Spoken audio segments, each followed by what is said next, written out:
How's my hair? Good? Fly.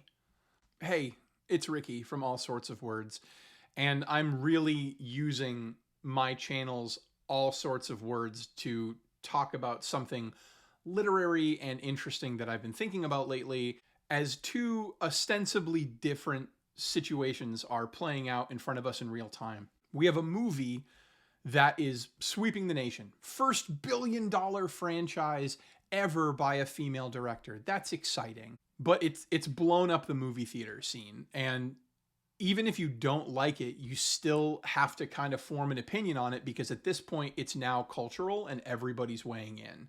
Rich Men North of Richmond is a indie release country song by artist Oliver Anthony, and it's doing the same thing but on YouTube. It got like 18 million views in what has it been, 4 days? It's crazy popular.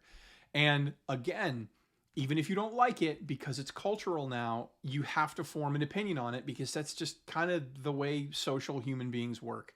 I'll be honest, from the jump, this isn't a opportunity for me to try to own the libs by shoving country music down their throat. And this isn't also an opportunity for me to try to make conservatives buy Barbie dolls, I guess. I'm just seeing these two things play out in real time, and I wanted to discuss them because I don't see anybody making this claim, the title of the video, that these are exactly the same, but they are.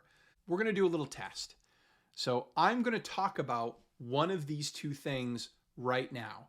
I'm going to describe it, and you're going to see if you can guess what I'm talking about, the Barbie movie or Oliver Anthony's song. This is a piece of media that uses visual aesthetic and music to convey complex political theories through the lens of a frustrated protagonist. I'll wait. Give up? It's both of them. It's both.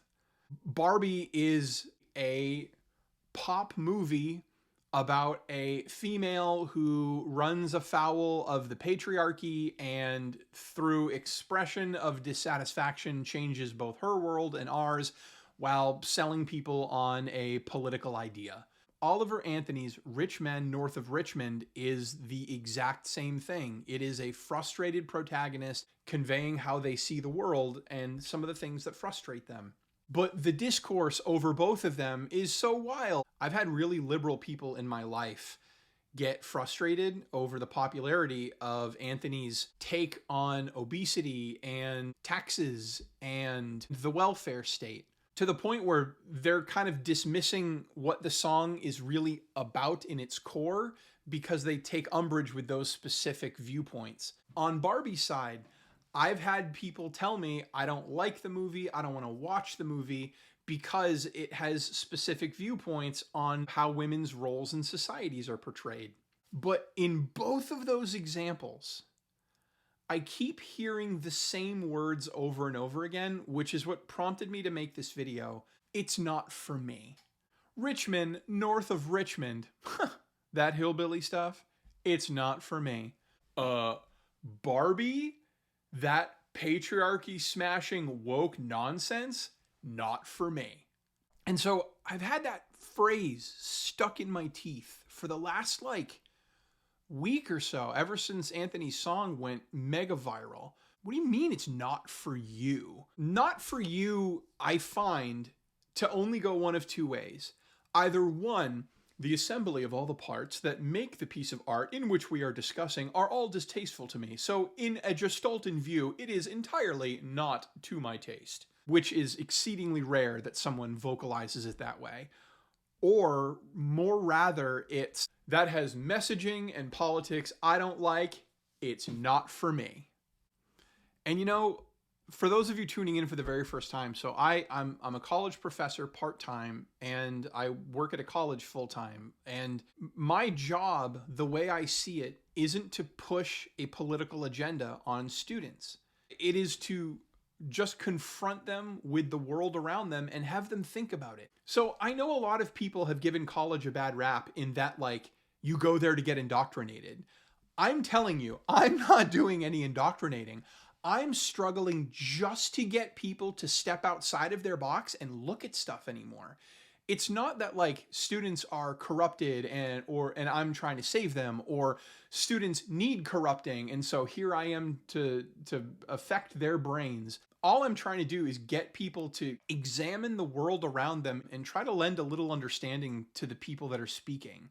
Oliver Anthony, although the song has some political statements that I personally disagree with, you can't deny the heartbreak of the song, how well it's crafted, the lyrics, the expression of frustration over an ever-changing world. That lyric about being an old soul, my God, that is tasty. Barbie, although it has politics that I don't necessarily always agree with, the story that it tells, kind of like a reverse Pinocchio, of this doll becomes alive and doesn't want anything to do with alive and just wants to go back to being a doll, ends up developing a relationship with the human condition that she wants to explore. That's beautiful to me. What frustrates me about that "it's not for me" statement, it's so limiting. How can you possibly explore other ideas in the world around you if you are just putting yourself in a little cube and saying only things shaped like me are allowed entry? Because I gotta tell you, it's really confusing. Why is John Wick so popular? How many people out there are retired ex-assassins whose wife died of cancer and their dog was killed by Theon Greyjoy? How many of us barely break 3 feet tall and are tasked with carrying jewelry to a fiery mountain? You don't relate to those things one for one. Movies, books, TV, statues, posters, plays, songs, comic books are approximations of the human condition. The word is verisimilitude. It has the appearance of reality without actually being real. And so what do we do with art? We go into this art, we suspend our disbelief, and we allow ourselves the viewpoint of someone else for a brief period of time so that we can learn not what we would do in a given situation or how we feel about it, but we empathize with the characters on the screen or on the page or in the song, and we understand them for a short period of time. And it's kind of like a magic trick. You surrender everything of who you are when you're reading a book or watching a movie. And by the end of it, you zip back into your body. And then that's when you start having those discussions about, well, this is what I would have done, or that's what I would have said. Art is amazing in that it allows you to do that.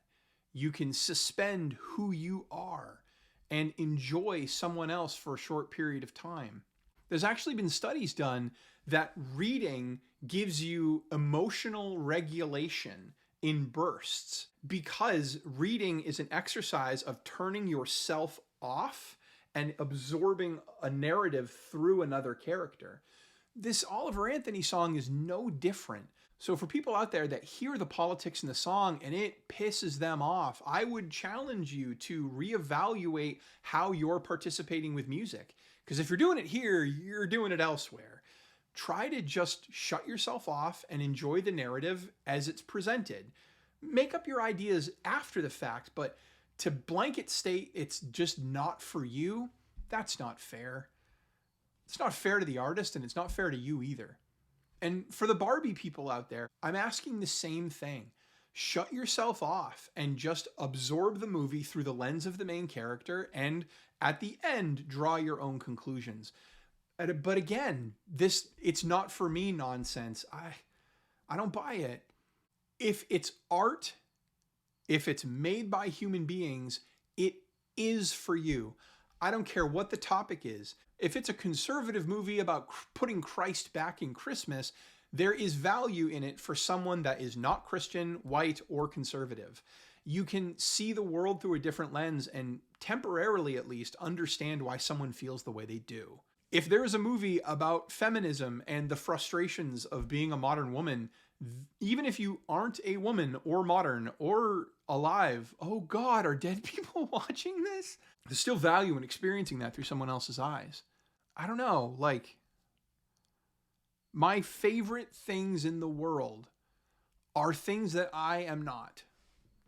I am not a hobbit in a fantasy world faced with insurmountable evil. I am not a gay ice skating boy who falls in love with his coach and is animated beautifully.